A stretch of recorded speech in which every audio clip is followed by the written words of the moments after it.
Mon cher époux, que ta volonté soit faite sur la terre comme au ciel, en moi et en toutes tes créatures. Ce grand mariage de l'époux céleste et de l'âme se fait dans le baptême. Le baptême où Jésus nous donne la foi, les autres vertus et les riches ornements qu'il emploie pour parer nos âmes. Et comme par cet heureux mariage tous les biens de cet incomparable époux deviennent les nôtres, tous nos travaux, tous nos tourments deviennent aussi les siens. La grandeur de son amour ayant voulu, par un échange qui nous est si avantageux, nous donner tous ses biens et prendre sur lui tous nos maux. Qui sera donc celui, ami, qui, considérant cela attentivement, pourra, sans un extrême déplaisir, voir les offenses qui lui sont faites, et ne point sentir une extrême joie des actes de foi qui lui sont rendus. Oui, qui pourra voir un tel époux attaché à la colonne pour y être flagellé, cloué sur une croix, mis au sépulcre, sans que la compassion et la douleur lui déchirent les entrailles. Et aussi qui pourra le voir ressuscité, glorieux et triomphant, sans en ressentir une extrême joie.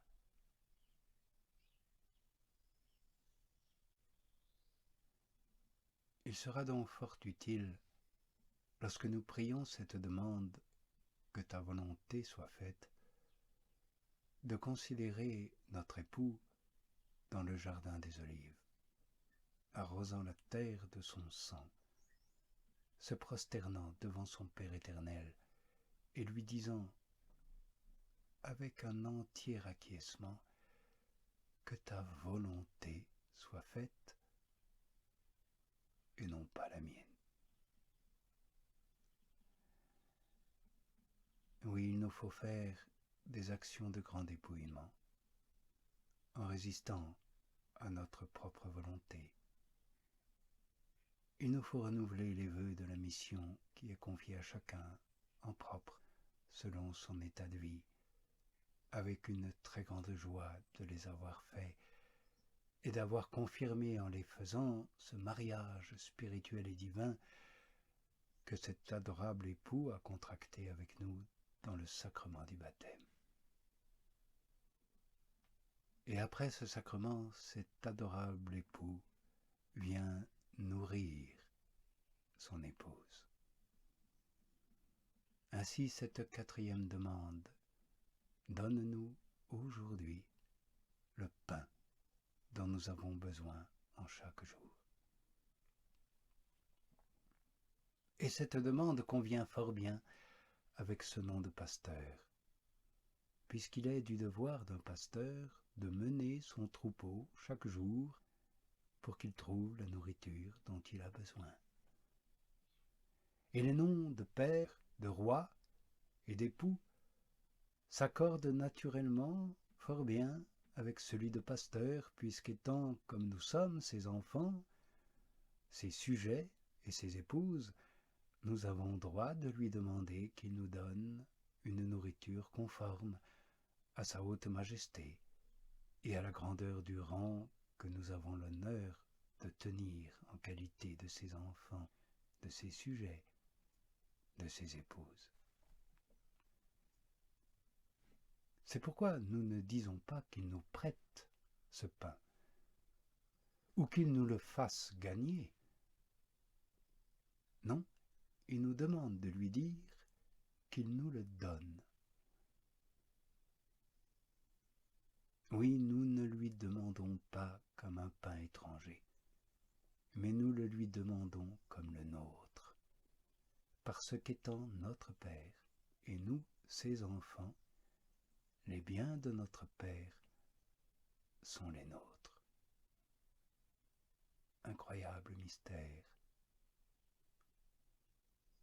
Quelle bonté de ce Dieu souverain de nous partager ses biens à nous, qui ne sommes rien. Et je ne saurais me persuader que ce que nous demandons à Dieu par ces paroles soit uniquement une réalité temporelle pour conserver la vie de notre corps. J'estime au contraire que c'est avant tout une réalité spirituelle pour soutenir la vie de notre âme, puisque des 7 demandes contenues dans la Sainte Prière, les 3 premières, qui sont la sanctification du nom de Dieu, son royaume et sa volonté, le regardent, et qu'entre les dernières, qui nous regardent, il n'y a que celle-ci par laquelle nous le prions de nous donner quelque chose. Car dans les 3 autres, nous lui demandons de nous pardonner, de nous empêcher de succomber à la tentation et de nous délivrer du mal. Or, quelle apparence y aurait-il que, ne le priant de nous donner qu'une seule chose, ce ne fût qu'une chose temporelle, qui ne concernerait que le corps.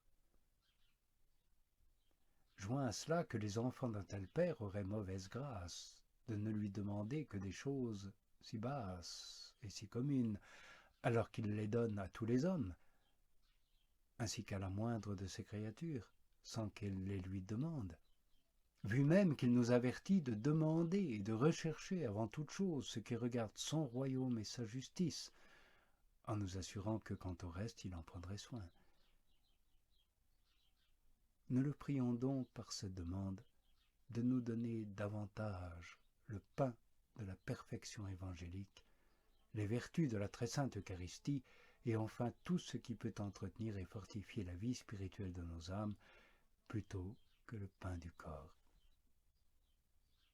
Car si nous ne pouvons rien produire de terrestre que par lui, encore plus ne le pouvons-nous pas en ce qui regarde les réalités spirituelles. Il est donc bon de lui demander le pain du corps, car tout vient de lui, et cette action de grâce lui est fort agréable. Mais combien plus nous devons lui demander le pain de notre âme, qui n'est autre que sa personne incarnée